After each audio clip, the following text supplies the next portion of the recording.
국내 증시, 최근 기조와는 다르게 오후 중 급등세가 확인되었습니다. 특히 코스닥의 경우는 이러한 흐름으로 상승폭을 확대시키며 금일 1.59% 상승 마감을 했고요. 코스피의 경우도 보합권 부근에서 부진한 흐름을 보이나 싶었지만 오후 중 상승폭이 확대되며 0.09% 상승, 강보합세로 마감이 되었다 살펴볼 수 있겠는데요. 사실 많은 분들이 생각을 하고 계실 만한 내용은 내일부터 국내 증시가 명절이기 때문에 명절 동안 어떠한 불확실성이 더욱 확대될지 몰라서 그에 따른 리스크를 축소시키기 위해 매물들이 많이 출회가 될 것이다 라는 포인트를 생각을 하고 계셨을 겁니다. 그리고 그런 부분들도 금일 어제 상당 부분 이루어졌다고 생각을 하는데요. 그러한 와중에 오늘 국내 증시가 이렇게 상승을 하는 대표적인 요인을 좀 꼽아보자면 명절간 이제 내일 9월 28일부터 10월 3일까지는 국내 증시가 개장되지 않습니다. 그래서 여기에 대한 우려감만 있었다면은 이제는 여기에 대한 기대감도 일부 생기는 부분들이 있다고 생각해 볼 수 있을 것 같아요. 당연히 굉장히 최근 낙폭이 컸으니까 기술적 반등이라도 나올 수 있겠다. 저가 매수세가 유입이 된다. 이런 식으로도 해석을 할 수 있는 동시에 일정을 살펴볼 필요가 있겠습니다.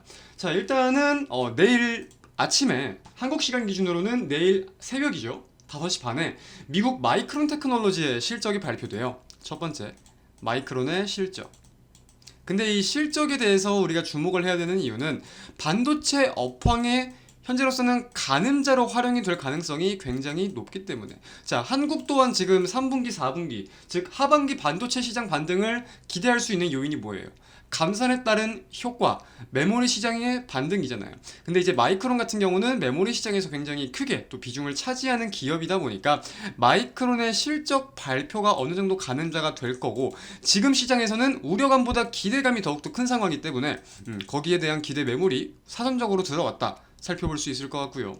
자, 두 번째, 한국 시간 기준으로 29일이죠. 29일 금요일 밤 9시 30분에는 미국의 PCE 지수가 발표돼요. 이제 개인 소득, 개인 소비 지출 이런 경제 지표가 발표가 되는 건데 지표 발표. 여기에 대해서도 시장이 좀 기대감을 갖는 게 있습니다. 최근 인플레이션 그리고 고금리와 관련해서 우려감만이 확대되는 모습을 보였다고 하면은 지금 시장은 근원 PC 물가지수가 둔화될 것으로 전년 대비 둔화될 것으로 예상을 하고 있다. 그래서 이런 점에 대한 기대 심리, 이제 인플레이션이 꺾이고 최근 반발 매수세가 들어올 수 있는 심리에 대해서 좀 사전적인 매물들이 유입이 된 게 아닌가 생각이 들어요. 사실 시장의 동향을 좀 살펴보면은 거래대금 자체가 높지 않았습니다. 거래대금 자체가 높지는 않았는데 그러한 와중에 그래도 일부 조금이라도 매수세가 들어오며 증시를 끌어올린 점은 양봉으로 마감을 시킨 점은 긍정적이라고 분명 생각이 듭니다. 그리고 또 오늘 중화권 증시도 어느 정도 긍정적인 모습을 보였는데 중국은 지금 경기에 대해서 굉장히 고난을 겪고 있는 상황이잖아요. 대표적인 게 저출산, 부동산, 디플레이션을 꼽아볼 수 있는 상황일 텐데 이제 위드 코로나, 그러니까 제로 코로나 이 정책을 철폐하면서 경제 지표가 빠르게 올라올 것이라고 많은 사람들이 기대했지만 그러한 모습을 사실상 보이지 못했었고 침체에 대한 우려감이 확대되다가 오늘 8월 공업이익이라는 지표가 서프라이즈 발표였어요. 그러니까 굉장히 호조롭게 나온 거죠. 그래서 그런 점에 대해서 제조업 경기가 회복되고 있는 게 확인된다. 이러한 모멘텀 해석과 함께 중화권 증시에서도 투자 심리가 좀 긍정적인 모습을 보였고 오늘 국내 증시에도 그런 영향이 어느 정도 있기는 있지 않았을까라고 생각을 하는 부분도 있습니다. 자, 하지만 분명 우려감이 깊은 일정들도 있어요. 한국 시간 기준으로 28일 밤부터 해가지고 29일 새벽까지 파월 의장을 포함한 연준 위원들의 일정이 예정되어 있습니다.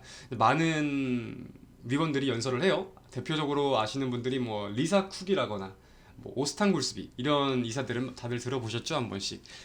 근데 이제 연준 이사들이 어떠한 발언을 할지는 궁금하긴 합니다.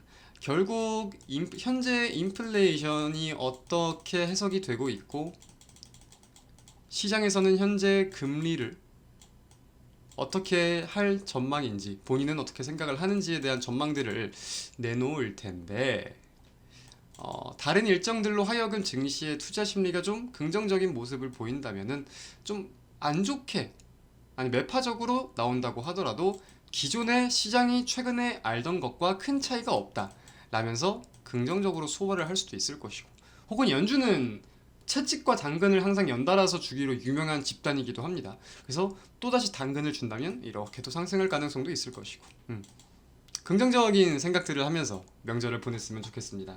이제 뭐 물론 반대로 연준의 기조가 꺾이지 않는다라는 내용을 가지고 하방 압력을 받을 수도 있을 거예요. 그래서 이런 다양한 가능성에 대해서 오늘은 좀 설명을 드렸고요.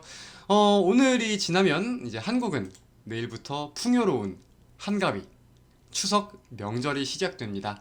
우리 시청자분들, 우리 힘든 주식시장 계속해서 대응해 나가시느라 고생 정말 많으신데, 이 추석 연휴만큼은 맛있는 거 많이 드시고 행복한 생각 많이 하시면서 좋은 명절 보내셨으면 좋겠습니다. 다음 주에 뵙겠습니다. 고생하셨습니다.